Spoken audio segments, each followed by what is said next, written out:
I am Tisha Stauch, which is Gannon's stepmother. You were the last person to see him. Is that right? Correct. Well, I'm not allowed to talk about anything with the case. I would more so be willing to talk about how the community needs to have faith and continue to work together and not make these false accusations, like the things that have been said that I've disappeared from the community. I haven't been there to help. And then many other things that happened with the El Paso County Police Department, and then during the investigation, I was told I wasn't compliant. But during the interview, I asked several times, could I stop the interview? Could I get an attorney? Could I stop the interview? Could I get an attorney? I was denied. I was told I couldn't get nothing to drink. I couldn't go to the bathroom. I mean, it was continuously that my constitutional rights were violated. I took care of Gannon for the last 2 years in our home because his mother didn't want to do it. And I would never, ever hurt this child. And I know there's some questions out there about, okay, so tell me what happens. That's up to the investigations when they end up letting you guys know, but I've cooperated with them. I'm just ready for Gannon to come home. Most importantly, for him to see his family. But second, I am going to be so ecstatic when I'm able to say to people that I hope they have a really sincere apology for all these theories that have came out online, for all the things they said that I have done or people have done. All right. Okay, do it again. And then it was just, I'm off to go to at a friend's house. Unfortunately, I'm not able to comment on that anymore, and for that reason is because some things have been turned and twisted, and that's just why I don't want to answer that. If I had to give, I'm not going to say that part. That's okay. Never mind. That's right. I could take that out. I understand that it gets tricky with legal stuff. I hope, am I on camera now? You are still. Okay. I think that a lot of people can see that I'm not missing and see that I am being cooperative, but to me, it's okay that they think those things because the way someone thinks about me, I don't have a problem with that. My main thing is I would never want someone to think that I would hurt Gannon or any of the children in our home. Any message for Gannon? The message for Gannon I have is, Gannon, when you get here, you'll be able to truly tell what happened. And then I really hope I get a sincere apology from everyone who has made all those things, especially from my husband. We just wanted to add a message to Gannon from my family, is that we love you and miss you, and we hope that you come home soon. And Gannon, I can't wait till you can come home and let everyone know that you're okay. We love you.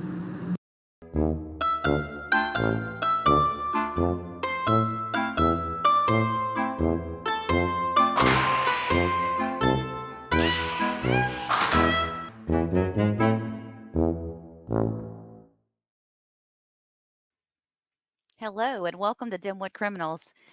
As we resume our journey to discuss the Letecia Stauch case, I thought it would be important for you guys to hear the two letters that I have here that she's written to the judge.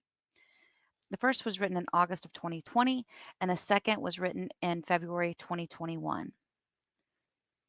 So let's get into them.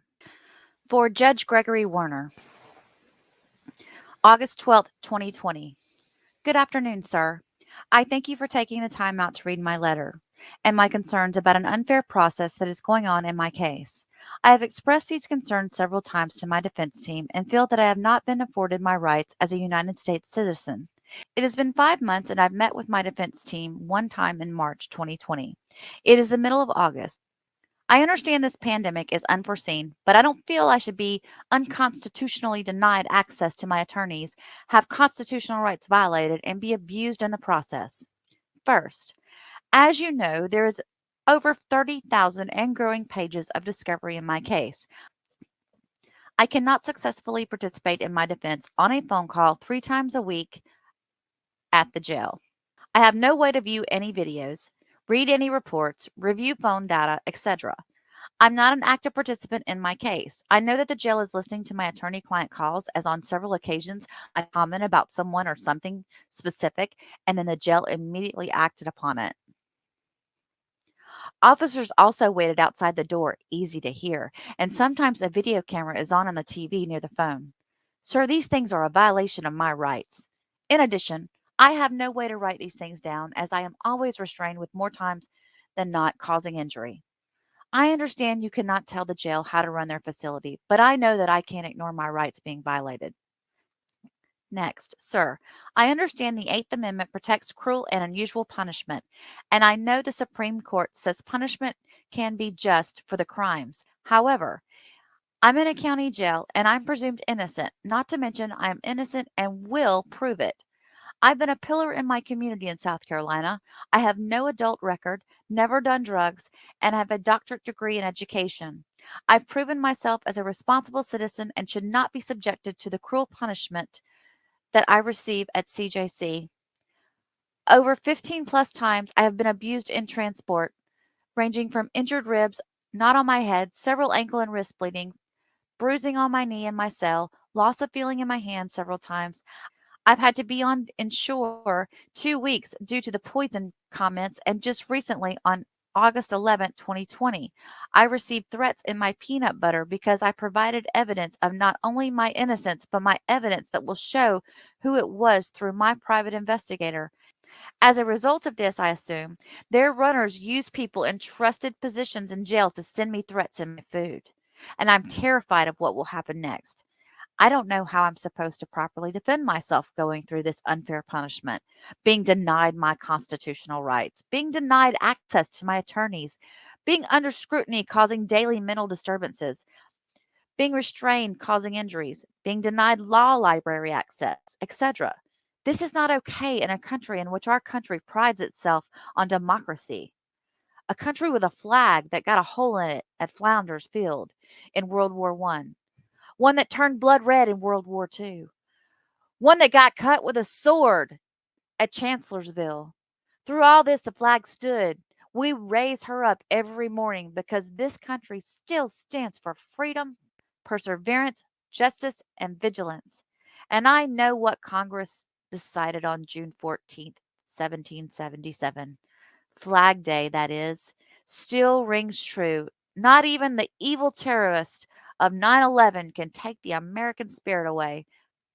However, I am showing the same things that flag showed: valor, courage, purity, and innocence. To write to you to say, I do not feel like a U.S. citizen being treated this way in my beloved country. I am not getting a fair process. I'm not getting represented properly, and I'll give the benefit of the doubt of the pandemic. But the other unjust treatment is not the way that our founding fathers intended this process to go. Not to mention, no pandemic, no terrorist attack, no police riots, etc., can stop our country from being the greatest on earth, upholding the law, and staying true to following one's constitutional rights. This is just the surface of my concerns, as you will see. They only get worse with illegal search and seizure. I was a victim of coercion, and it's mental and physical. Sir, you can tell I'm educated. I know Miranda versus Arizona. However, a person cannot perform under this scrutiny, abuse, coercion, etc. And that's what's happened throughout this entire process. Besides, due to information from my private investigator, I don't even feel that El Paso has jurisdiction. Oh, oh, oh, uh, what? Oh, Lord. What did she just say? I do not even feel that El Paso has jurisdiction. Oh, okay, Darrell. Oh, hell, y'all, here we go again. Here we go again. Not to mention the wrong individual. I reach out to you to let you know that I'm very concerned with the process because I know that you will uphold the integrity of the court. The judicial system that I know does not allow a person who is presumed innocent and who is to improperly defend themselves, to be subject to daily abuse and Eighth Amendment violations, does not deny Fifth and Sixth Amendment or speedy fair trials, does not interfere with attorney client privileges. Yes, I can tell you many situations in which I know that they are listening. Does not physically, mentally, and emotionally abuse innocent people waiting on trial, does not allow that individual to be in danger, not just from inmates, but from employees also, and does not avoid these situations causing an individual's mental health to decline and safety be at risk. I live each day not knowing what will happen to me. What person will put something else in my food, in my peanut butter? What rights I'll be denied tomorrow and what injuries will occur next. I support law enforcement. I support our military, our country, and I know that a few bad apples incidents can ruin it for the good people. I extend my concerns to you as a first step in this because my attorneys have refused to let you know due to the public knowing. My life is on the line. I'm innocent. I'm ready to return home and use the doctorate degree that I worked diligently for, and cannot do that if I'm not afforded those rights. If I'm fighting for my life daily, I'm clearly no threat to myself. Again, this is just the surface of my concerns, and ask that something be done so I can get this behind me, move past this trial in life, forgive those who persecuted and afflicted me, continue to be a soldier for Christ, and repair my mental state, and most importantly, grieve. I need those constitutional rights in order to be successful and participate in this process. I'm a prisoner bound in chains, like Paul said, but I know my Bible is not bound. I also know he appointed people in authority and to respect them because they are chosen to uphold the law. Please accept this as my letter of letting you know first, not going over the court's head, and following the appropriate chain of command. Something has to be done, sir. Thank you, and God bless. Letecia Stauch. P.S. If there is any way possible to receive acknowledgement of your receipt of this letter so that I know you are aware. And that was the first letter. Second letter, here we go. Conflicting hearing info with the line across. Judge Werner. On February 19th, 2021, I was unable to talk with Judge Bain about my conflicts with my defense team due to 1. The actual privacy of the booth and the transport over. I explained in detail to him, expressing my concerns of privacy. 2, I had a very difficult morning mentally because I am not mentally well. One of the main issues with my attorneys is their lack of ability to gather evidence. Due to this, I find little value in the term expert. First, they were unable to obtain my mental health records from Charleston, South Carolina, when I finally paid a firm in South Carolina to obtain them. In 2016, I was diagnosed with, it's been redacted, and received treatment before work for over 28 hours of care. The school district even provided extra services and later let me medically resign due to the ongoing reality breaks. In 2018, I was hospitalized in Canada, crossing the border for 2 days, and completed more of treatment when I returned. I tell you this because it sets the stage for why I cannot work with my attorneys. I signed release forms for them to get all this information so they would have a better understanding of why I am all over the place some days. I asked them to use the information from a non biased doctor who worked with me more than 2 hours, but instead they sent a lady who was clearly an actress and friends with the DA. She spoke about him in an unprofessional manner, their history, and his election. Now, I'm sure all of this was true, but I thought she worked for the court, not one particular side. My attorneys did this to make me look like a perjurious individual. Instead, it was malfeasance on their part. I have included several reasons to support my claim as I kept a timeline of these conflicts. Communication is broken beyond repair. I explained these issues to Judge Bain, including the lack of access and visitations in complete detail. Inconsiderate of evidence. Since March of 2020, I asked my attorneys to preserve the GameStop footage to locate the Texas police officer who I spoke with and to get the cruise passenger list. Instead, they spent months contacting my family for mitigation. When asked certain things, they kept saying that they will let the investigators know. 1 year later, same answer. My evidence. I haven't physically seen any while being held at CJC for 1 year. Yes, COVID, but inmates were still being held as our Constitution adjusted.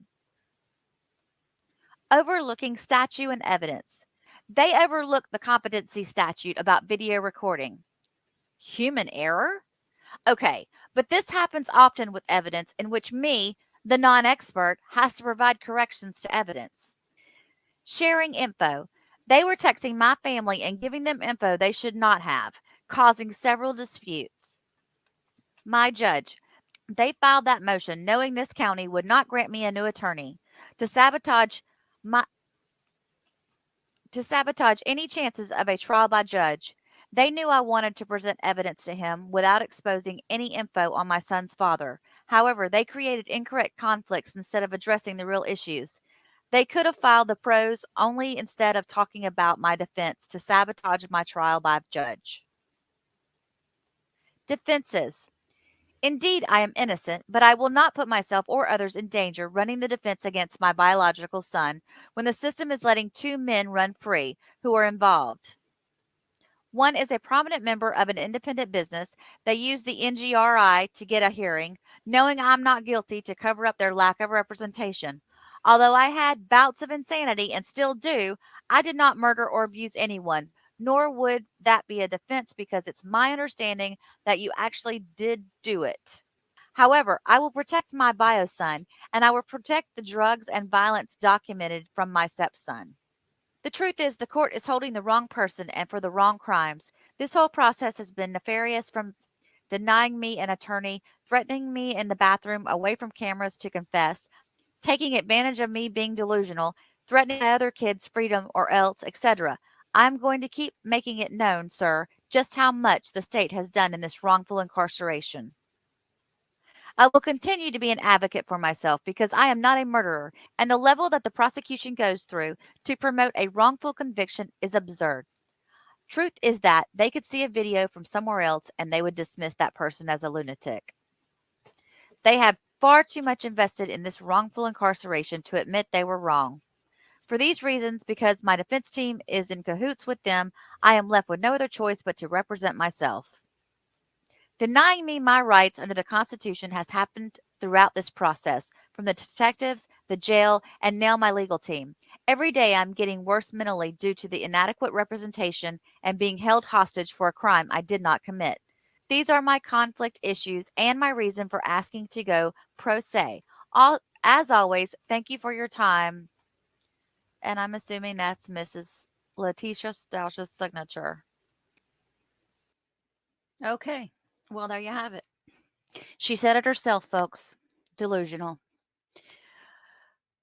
Again, the trial will begin late March. Expected to start showing evidence because they're the jury selection going about 2 weeks. So the real meat of the trial is going to begin around the 1st of April. I do hope we're able to partake by at least live streaming some of it. We'll see. But until then, we'll be talking about it and we'll be refreshing everyone's memory on this case because it has been a while since it's been put in the media a lot. If you have any questions, want more, check my channel. We've had a couple of video uploads before this one. It may catch you up to speed on where we're at. And as always, thank you for watching and have a blessed day.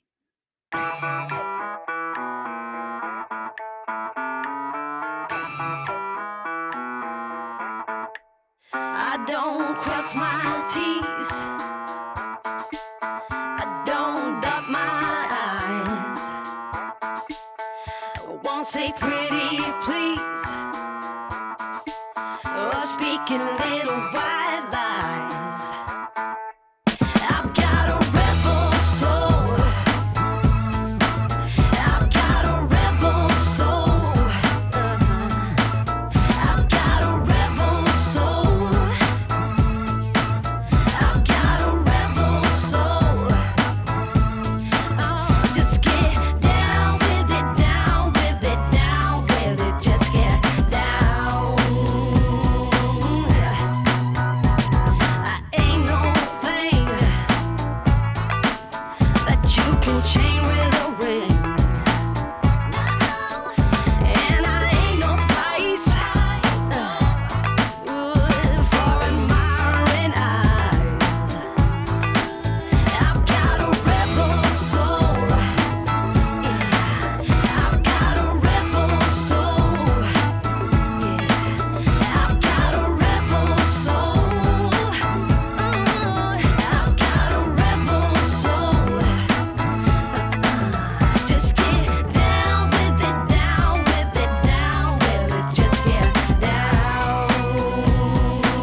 can be good.